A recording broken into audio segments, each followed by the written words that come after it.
Hi, my name is Rachel Stegeman and I'm concertmaster of the Wheeling Symphony Orchestra. This video will be to help you get started in your preparation for the West Virginia All-State Orchestra.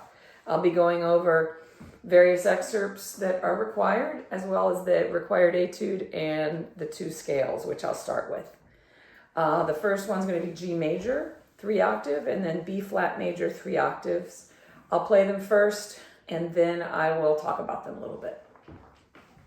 And since you are required to do 2 slurred and metronome 80, I'm going to play with the metronome for you.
The reason that the All-State is asking for the scales and not just other music is to hear your general sense of pitch, intonation, half steps and whole steps, as well as other basic skills such as how much bow are you using, how are your bow changes with the slurs, and your general sense of shifting.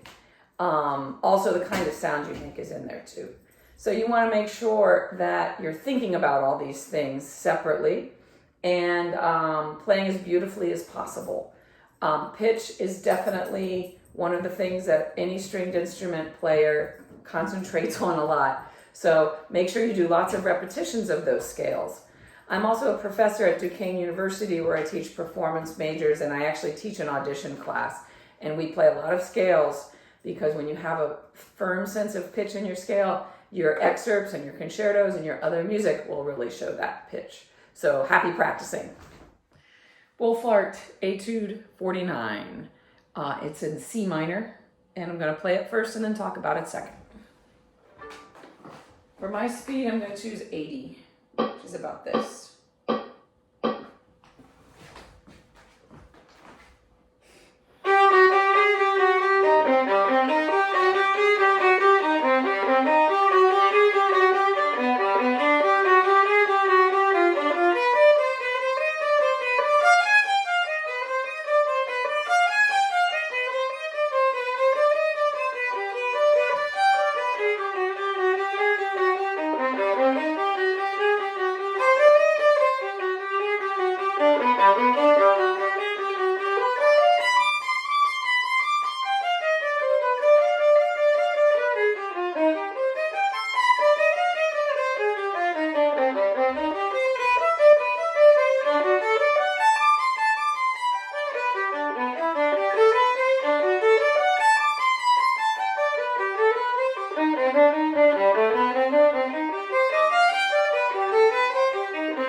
So I probably went a little faster than 80, But my recommended tempo for this one would be between 80 and 90 to the quarter note. So this is 80, and this was 90. So that's about a 10-click difference, obviously. The marking for the tempo is allegro, which means lively. I think the number's not as important as the feeling of liveliness when you play it. So I discovered kind of once I started playing, like, oh, I feel like I want to be a little bit more lively.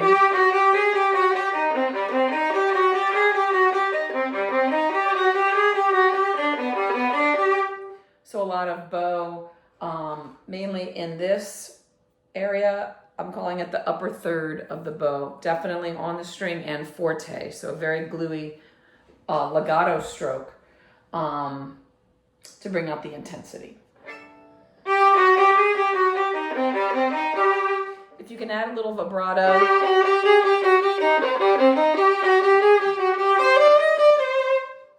it would be great, especially at the end. Even on that one note would be great. Things to watch out for in this etude are the fact that it's a minor key means it's going to have a lot of altered notes. So in C minor, your altered notes are going to be A naturals, B naturals, or A flats to B flats, or A flats to B naturals, which is this.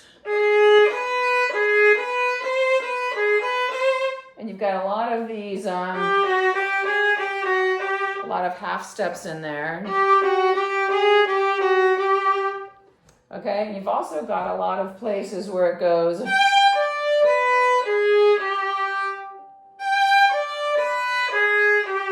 So that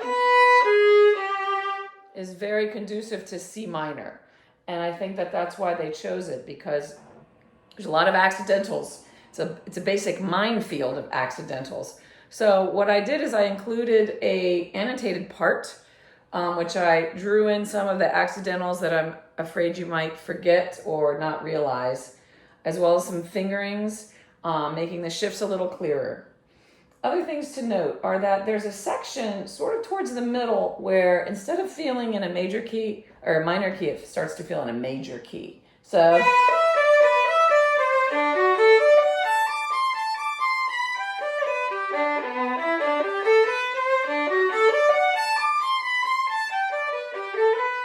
till about then it goes back into a minor feeling.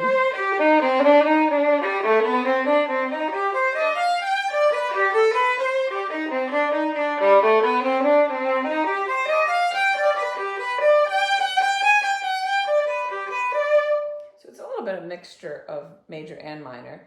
Then there's a place called the recapitulation, which is basically going to sound like it's at the beginning, but it's not. It's 4 lines from the end.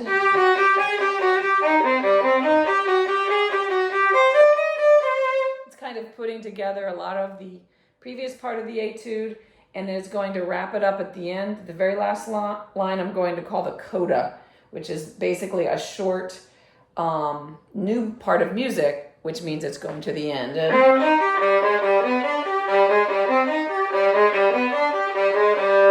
then the last 2 measures might be some of the hardest measures for you if you don't like second position. Like a lot of violinists do not like second position, but it really comes in handy sometimes. And this is one of the places. So shift up, it's just a half step.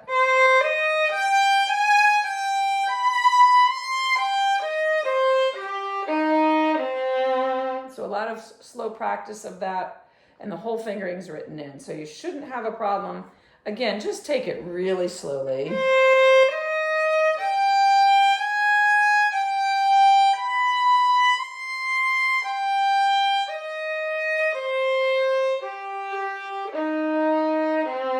And play it in a familiar first position to hear what it sounds like, and then try it in second position.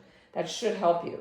My suggested practice tempo, though, is not going to be performance tempo, because we all need to practice slower. So I would say about 60 would be a good practice tempo.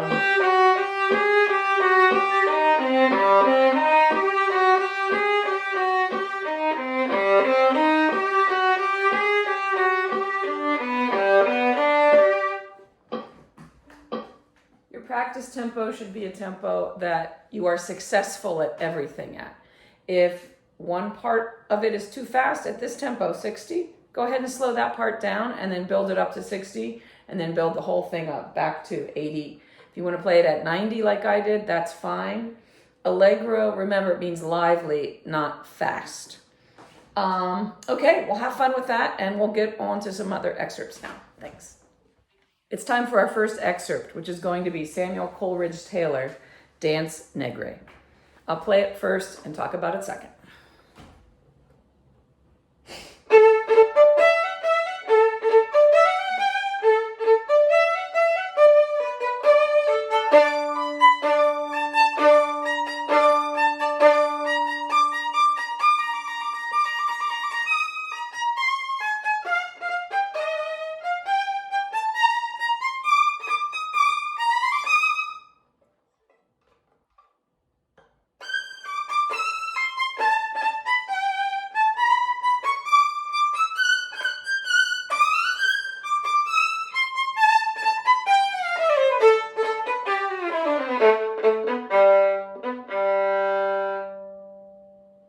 So dance neg is a dance. So you got to play it like one. You got to have lots of energy, and it's a dance in two. So it has a heavy 1 and a lighter 2. So 1, 2, 1, 2, 1, 2. It's a catchy tune. I actually love it. I've played this a few times now in various orchestras. So it's really alive with energy. The tempo's allegro assai means lively. Okay, so there's many different tempos you could take. But I would suggest take one that makes you sound your best and is totally playable for you with all the style that you need for this dance. Okay, so I see in the music, there's a lot of accents, there's a lot of notes with dots. You need to make sure you take a good look at the actual score, what's in the part, and make sure you're communicating that. Articulation, which might be a dot or an accent, or a sforzando. At the key change, I see a sforzando. Those are very important. And when committees are listening and, judging you against the next person, whoever gets the most details wins. So it's not just about playing the right notes and the right rhythms. That's a given. Really go for that style, that charisma, that musicality. You do not have to play perfectly. We all want to play perfectly. But what they really want to hear is that music and that vitality. So let's talk tempos. In all my videos, I am talking tempos, not just saying faster, slower. I'm giving you numbers because it's very important to be in touch with a number. What feels fast to you on one day might feel slow to you on the next day, based on your mood or based on the day before. But the number on the metronome is absolute. If you hear recordings on YouTube, which you should definitely be listening to some recordings of all of this music, you're going to hear pretty fast tempos, sort of like this.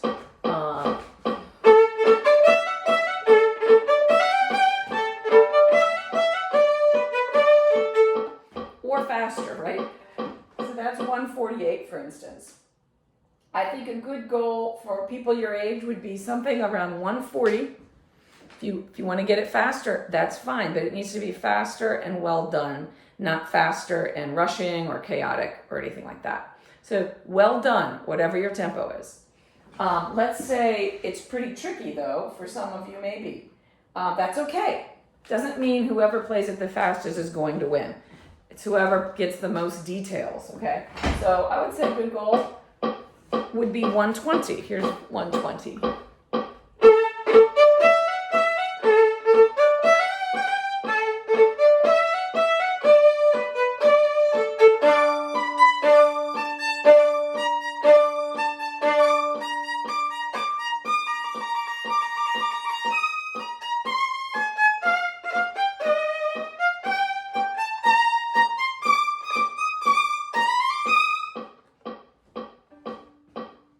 So if you put that energy in, it communicates the same dance at a slower tempo than 140 or 150. So really, it's about getting your best playing out there, something that feels good to you. Remember, you're doing this audition live, so you might be a little nervous, And one of the things you want to do is practice setting your tempo. Now, what's a good practice tempo for this? Because I know you're not going to try to play it full tempo the whole time, right? So maybe something like, once you know your notes, your rhythms, and you're ready to hook up to a metronome, let's say 84.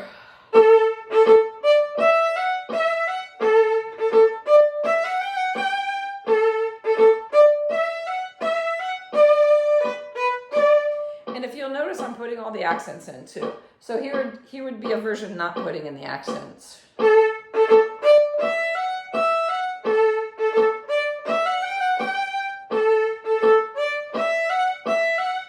This version, I'm getting all the right notes and rhythms, but there's no real vitality to it. And that's what music is. It needs to come alive through our instrument. So good practice tempo might be something like 80, 84, something like that. Where you can get all the accents, get all your shifting in tune, notes in tune. These 3-note chords, it's loud enough there, play all 3 notes and have a great time. Count the rests before the key change. Know what a sforzando is. It's a heavy accent. So accents sound great when you use a lot of bow and vibrato at the same time. So for any of your accents. A lot of these notes you'll know are off the string. Okay, so anything that's up is off the string here. So you'll notice it's a short staccato kind of feel. Ya, da, da, da, da, da, da. Okay, so on to Dvorak. Antonín Dvorak was a Czech composer. He composed the Ninth Symphony, the New World Symphony, in 1893 in New York City when he was living there. It's a wonderful piece with a lot of African American and Native American folk tunes in them, believe it or not. So when we play this one, it's fun. It feels good. It's energetic. It's American music sounding by a Czech composer. So it's one of my favorite pieces, actually. So this is going to be the 4th movement of Symphony Number 9.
Okay, so this very famous movement, everybody talks about John Williams. Why? Because the first measure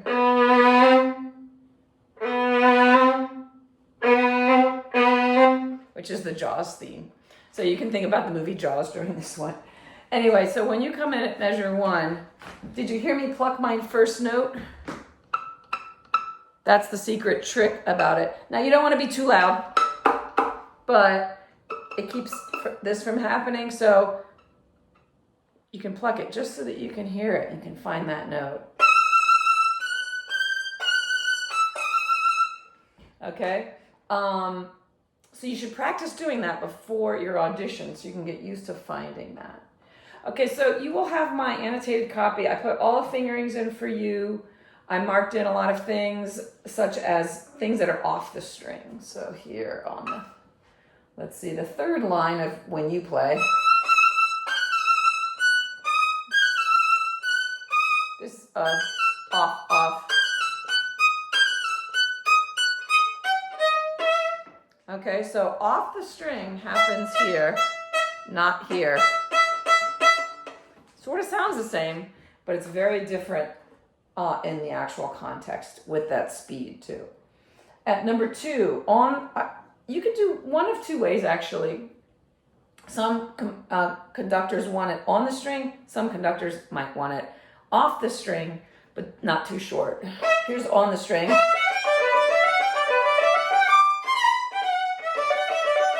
So if it's on the string, it's there. Here's the other way.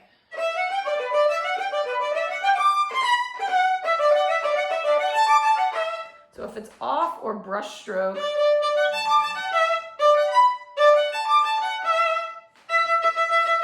what you don't want is this.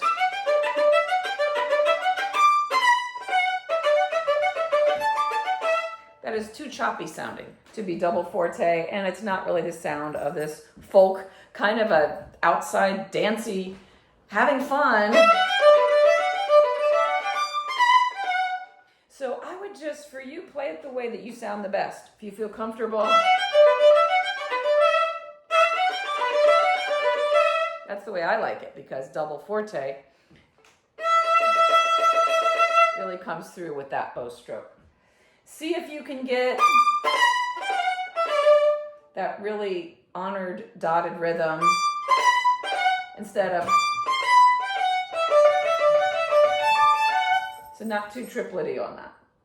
All right, so there's some shifts to look at and practice. So that would be step 1, of course, before you start trying to play this thing, is know where the shifts are. I tried to mark a lot for you. You can mark more as you go along, some reminder notes, finger numbers, but all the shifts are in there. Top of page 11, I wrote attack. Not too much, but have fun. You know, it's 1, 2, and 1, 2, 3, 4, 1, 2, 3, 4, 1. So it's super hearty. Now, third line of page 11. This is where it starts getting really tricky. So you're in 4th position for a whole measure. Shift up, whole step, 5th position. Whole bar's in 5th. Next bar is, first 2 beats are in 6th. Down to 4th. Down to 2nd. So it's 6, 4, 2. Now, I gave you C sharp as in 2nd, open string shift down to 1st, just to make it easier. 1st, and then 1st. The whole rest of the way.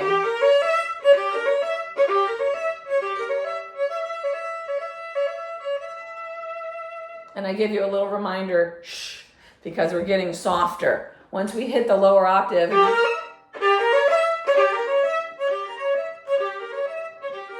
so it's the same thing over and over and over and over again. So softer, softer, softer. It's fading away. Tempos. Let's talk tempos now. Professional tempo. It's going to be about 125 to 145. You will see all kinds of things on YouTube of people, orchestras, conductors going wild with this. Don't worry. Let's pick a good tempo for you. So 145 is going to sound something like this.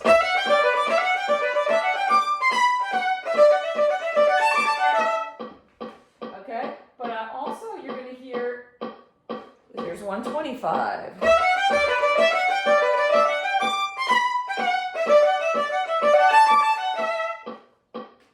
Okay, so allegro con fuoco is the tempo for this. Allegro with fire. So can you have fire at 145?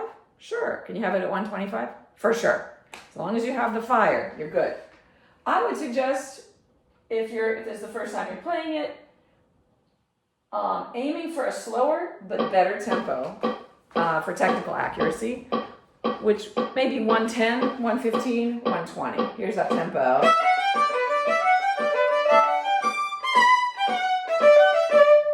I'm sure a lot of you can play that a lot faster than that, but what about this place?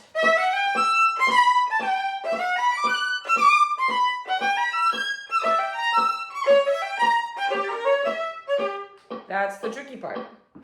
Okay, so pick a tempo that you can be excellent at everything, including dynamics, accent. You've got some sforzandos, got some crescendos, and getting the off the string strokes. You don't want to go or something like that because that's not in the right style. Okay, so what else do I want to tell you about this one? Listening is so important. So every once in a while I'll have a student who hadn't really listened to it much, maybe one time or something. Repetitive listening will really help you prepare for this because you're going to know, not only the tempo, you're going to know the style, the character. Did you know you can slow YouTube down and listen to part of it, the excerpt at a different tempo, slower. Don't listen to it faster. It's fast enough. But you can listen to it slower if you want, which I think would be really helpful. Know the tunes so that you don't struggle too much with the high notes. Now, for each of these excerpts in my part that I will give you, I wrote down approximately where the recording is for that particular excerpt. This first one, it's right after the beginning, but it's at about 45 seconds. Now, of course, it depends on which recording you're listening to. So I was listening to Dudamel, conductor. Some other recordings might be a little later, it might be a little earlier. But just so you know, the next two excerpts, I'll also tell you where those are too, just to help you a little bit. But be patient.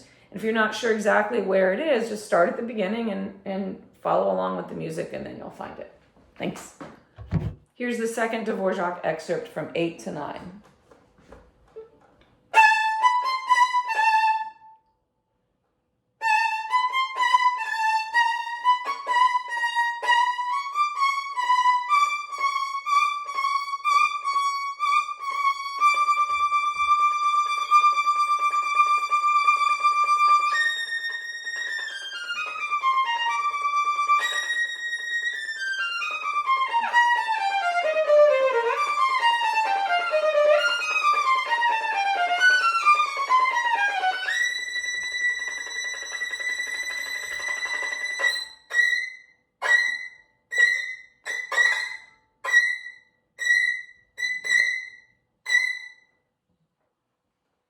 Okay, this excerpt is same tempo as the last excerpt. And there are some rests in this one that you're definitely going to need to count. So this beginning, 1, 2, 3, 4. So always make sure you count the rests. If it were 8 bars, no, that's too many. But if it's like 1 bar or 2 bars, something like that, I say like less than 15 seconds, go ahead and count the rest inside your head. The very end, 3, 4, 1, 2, 3, rest, rest, rest, rest. Super important to get those rests in there. Now, this excerpt has something interesting in it. So 2 lines before 8, you've got some Ds that are fortissimo. Audition, I think it's a little safer to just play the top note. Okay, so I think it's better to get one note really well done than maybe trying to play the octave. Not that you couldn't play the octave, well, but coming into it and getting out of it, especially when it goes, it's just not such an elegant thing to do. So those are 16th note, by the way. So 1, 2, 3, 4, 1, 2, 3, 4, 1, 2. So when you have the half notes with those 2 lines through it at the bottom, that means 16th notes. 2 bars later, you've got those 8th notes with 1 slash through it. Those are still 16th notes. So once you hit the 2 Ds after 2 lines before 8, you are in 16th notes the whole way. Until the triple fortissimo is tremolo, and that has the 3 slashes. Okay, fortissimo, tremolo. Okay, practice tempo is going to be the same as all the last ones we did, the Dvorak number 1. So I'd say you could aim somewhere between 120, maybe even 115, whatever you can play well. This has got some high notes, but if you think about it, they're all scales.